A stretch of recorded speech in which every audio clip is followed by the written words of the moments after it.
Hey, it is Lily on the go.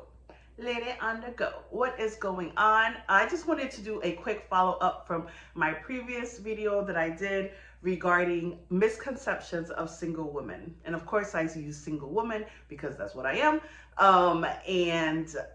If you're a man, I'm sure you probably come across certain misconceptions that people have about you being a single man.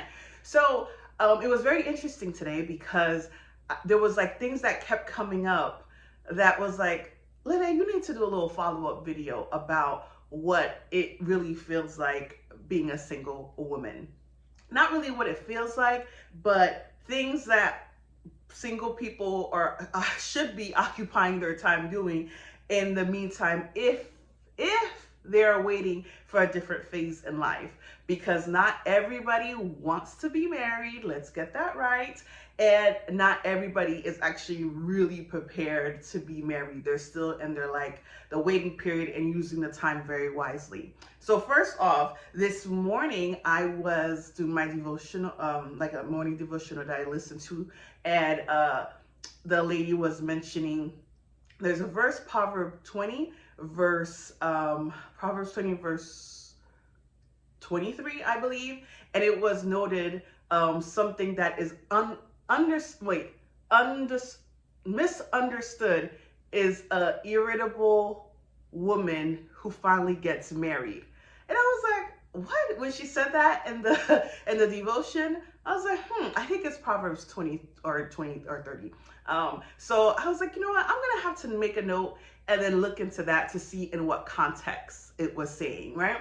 And then when I went for a walk later today, you know how, of course, YouTube always gives you recommendation, and it put Dr. Miles Monroe's, one of his topics, one of his speeches. Now, I don't know, with AI nowadays, I don't know if it's really him, because I like when I see Dr. Miles and he's actually talking physically, but when I hear the audio, it's like, because I don't know, I'm used to some of his lessons, and I don't know if the lessons that I was listening to was just a little bit too like modern and what the world is kind of socializing people to be.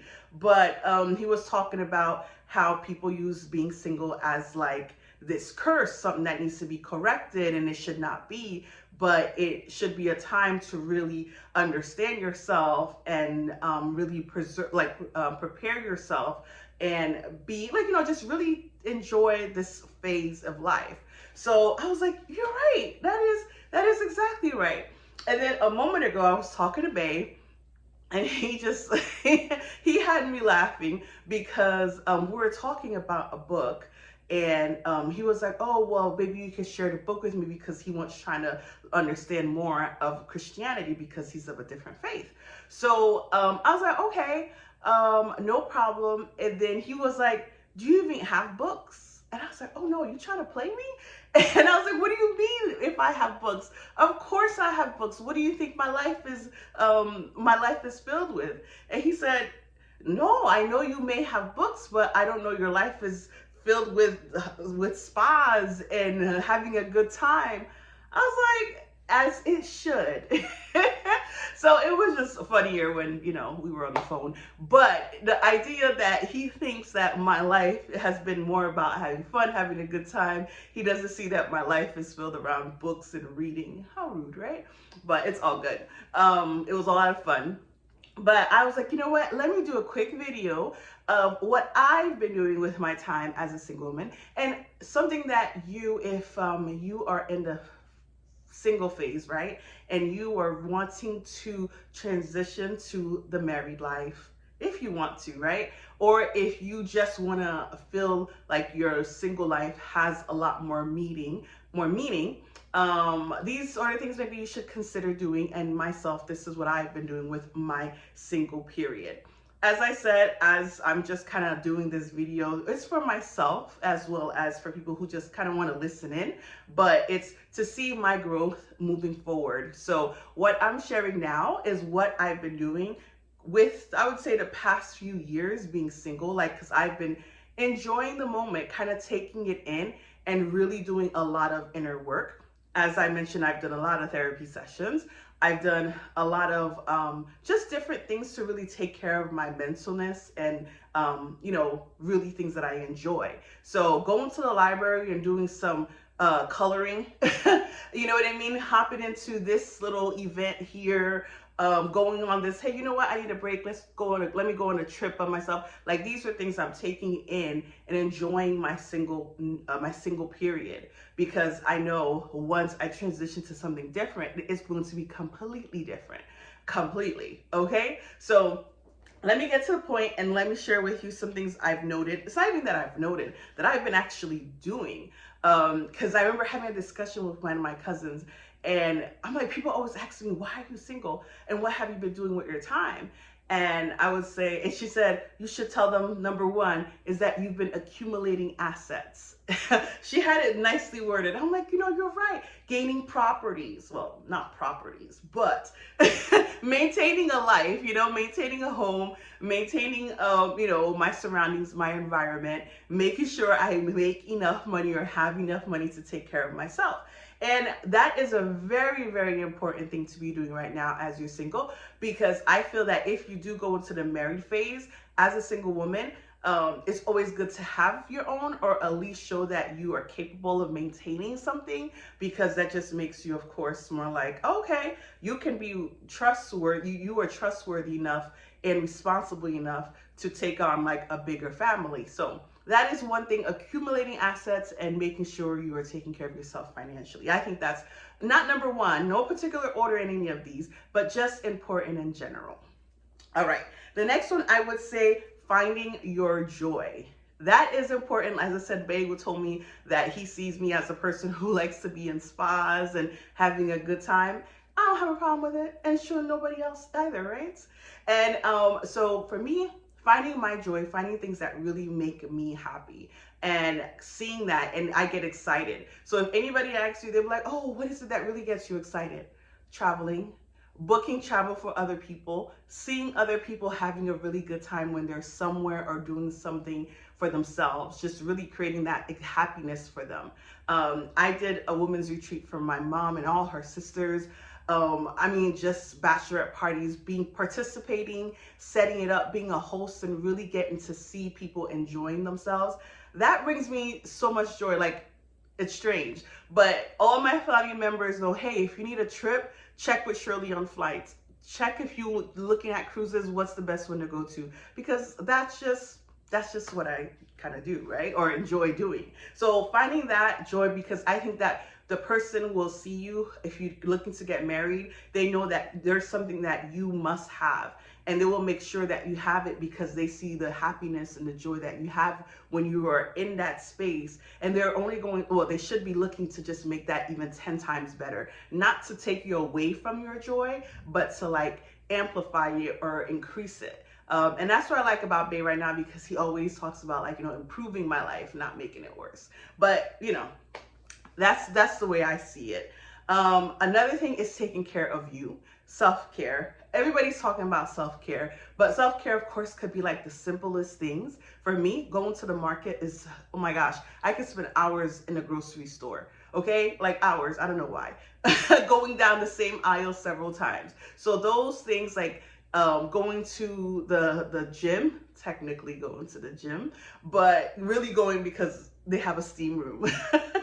You know what I mean? And then it just think about when you're taking a shower and you have to do all this preparation for bed, or even in the morning. Because I work from home, I'm kind of a little bit lazy. So today when I went out with my cousin, went out for lunch, I was like, you know what? Let me throw a little something on. And my something is always simple. A little lip gloss, liner, and that's about it. I can't do all that makeup. It's too hot down here in the South.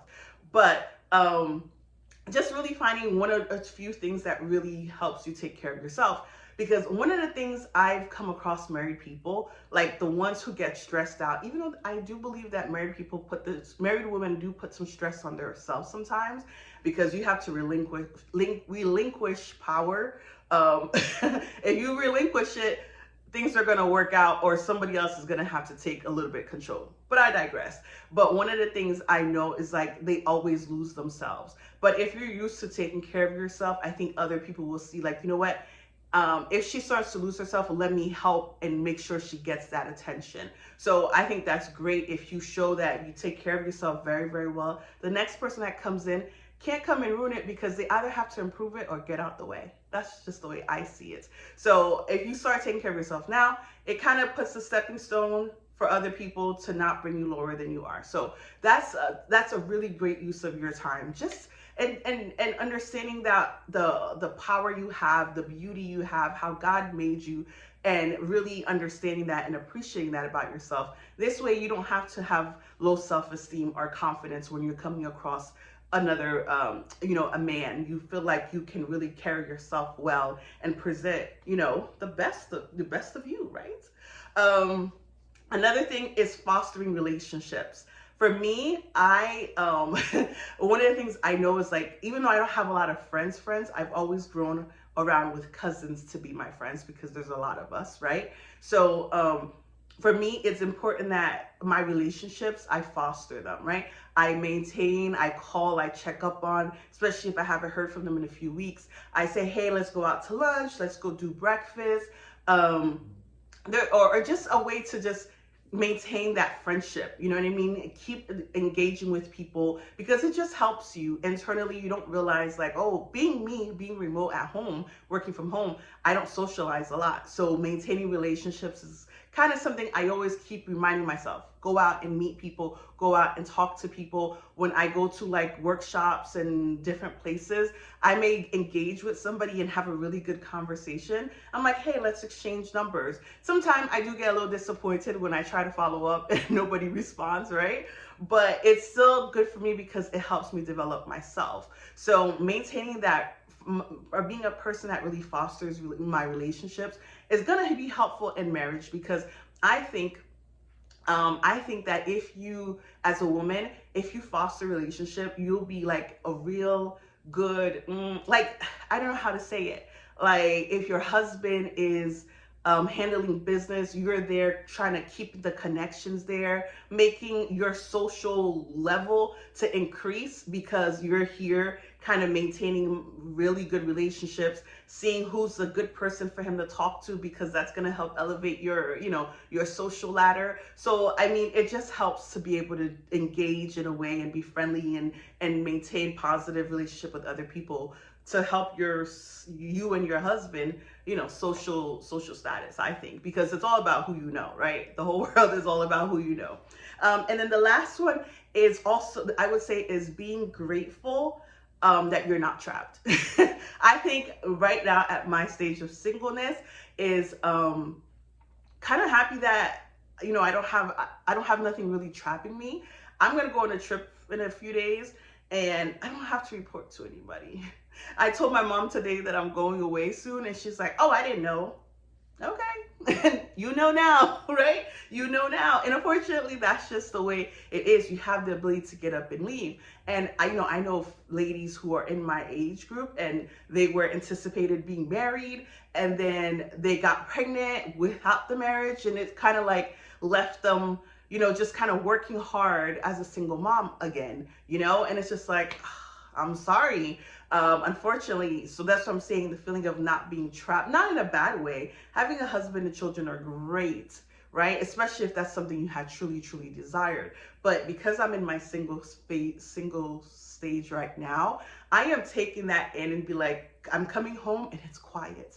Dishes, I don't have to cook. I literally go pick up a side of like spinach from the Haitian restaurant, and then I cook the rice at home and I don't have to think about anything. But I know because I've been able to take care of myself and finding joy of doing all these things, that when I get to what the heck? When I get to a different phase in life, it's going to be like, oh, this is different, and you appreciate different. You want it different. So I'll be actually more welcoming to it because I actually want it, and I've already learned how to do it single, and now I'm ready to move on to the next phase. So I'm gonna wrap my video here, okay? Sorry for talking too fast, but to me, I wanted to make sure I just share some input of what I think I myself and other people should really be doing. If you by chance, as a single person, have been doing other things outside of what I shared, feel free to add it. I know people who are in the Christian faith like myself, we are spending time with God. Of course, that should have been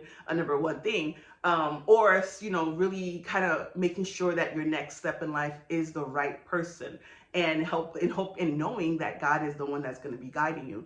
But to sit and be stressed, I don't think people are really stressed nowadays about being single. I think people just feel like that's not what they really wanted, and the fact that you're in it, it makes you a little bit upset and anxious to be out of it. But it really shouldn't be like, oh my God, detrimental, or you feel like you're being cursed. It should be a blessing. It should be a moment to really enjoy, because you won't get that time again.